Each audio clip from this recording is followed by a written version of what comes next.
Today in this video, I want to briefly explain the importance of self-trust and growing a trusting, loving, and healthy relationship with oneself. Self-trust is the assured reliance in all that the self can provide. Thought, a body, emotions, abilities, and prosperity for future events. Everyone goes through a period when they learn to trust themselves, whether it is in a small, minute way, or the person finds themselves in complete trust with themselves.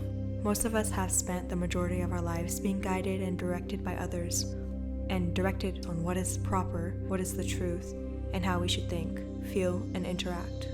Often this creates a scenario where the idea is spread that we do not know what is best for ourselves.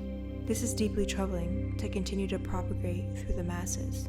If any single individual were to know the landscape of their own body, mind, and soul, the knowledge would be self-granted, self-generated.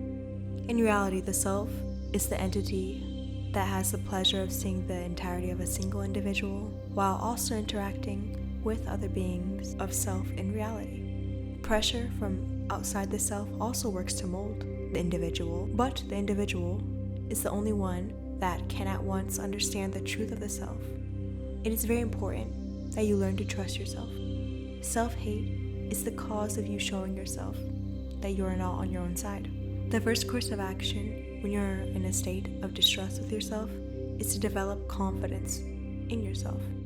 Of course, being confident in all areas of your life is the end goal, but to start, take a facet of your being that you like or an ability that you have and be confident in it. Confidence is the ability to depend on oneself, and this instantly can open up a small world of trust for you. If we cannot depend on ourselves, then we cannot trust ourselves. The more you are confident in your individual self, the more you can begin to trust yourself. If not, we will continue to be on the path of devaluing and invalidating ourselves. The reason we do not accept our mind, body, and soul with open arms is because we do not accept our own abilities, talents, intentions, and value. Start to take note of all the things that you have to offer. Take a look at your strengths, your talents, and your virtues. Simply accepting these things as facts will help you to build self-love, confidence for yourself, and trust for yourself. The second tip that I want to talk about deals with the tail end of the first tip. A way to learn self-trust is to do things that you are good at. Dive into the things that come to you easily and approach them with a healthy appetite. Again, this is a simple cycle of building trust for yourself over time. In the beginning, it is hard to put away for savings, but over time, as each month and year pass, your savings grow until they can actually support you. This is the same for your self-trust. You first have to deposit acceptance and confidence in yourself. Then over time, trust for yourself and love for yourself are going to be given back to you in return. When you are first starting the path to trusting yourself, you have to start small and consistently refresh your awareness to your devotion to trusting yourself.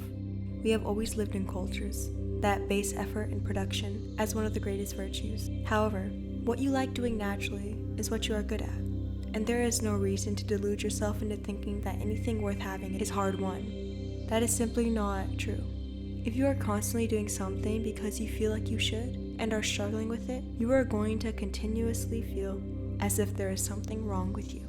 If you're struggling with something continuously, you're going to constantly feel as if you're behind everybody, which of course then fosters more self-distrust and lack of confidence for yourself, which then leads distrust for the world and for others.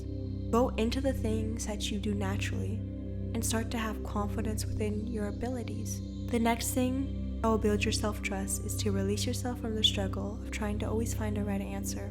This is hard to do because we were raised that constant thought, production, and effort towards something will grant us meaning in our lives and finally reveal the truth to us. This is wrong. When we are looking for something, it means that it is not a part of us, meaning that you have been put in a state of resistance against the very thing that you are looking for. Let go of the pressure of finding the right answer and instead find your right answer. Again, the individual is the only one that can know the self fully. We have to stop being obsessed with finding what is right and wrong and have self-love, confidence, and conviction to be alright with what happens. All you can find is your right answer, not the right answer. Another thing that can be done to boost our trust and dependency on ourselves is to take risks. Risks have a negative connotation because they can bring on a hefty problem from miscalculation. But risks are vital to learning to trust yourself. If you take a risk based off a decision that you have come to understand in an inquiry for yourself, and the risk ends up paying off, you will have an increased sense of self and trust for that being. What is amazing about this process is that even if you consult yourself, analyze, and decide on action to take, and the consequences do not pan out to your liking, you still earned respect and devotion to yourself regardless. It is because you trusted yourself to take the risk that you learn to love and trust yourself, regardless of the outcome. You have to take risks too. If we don't, you've already failed without even beginning. Taking risk takes courage. It makes us feel better about ourselves. It allows us to explore what we are capable of, and regardless of the outcome, self-respect, self-trust, and self-confidence are gained. Thank you so much for watching this video. If you have any comments and tips about learning how to trust yourself or the benefit of doing such a thing, please leave them in the comment section below. If you liked this video, please consider leaving a like and subscribe to my YouTube channel. As always, please have yourself a good one.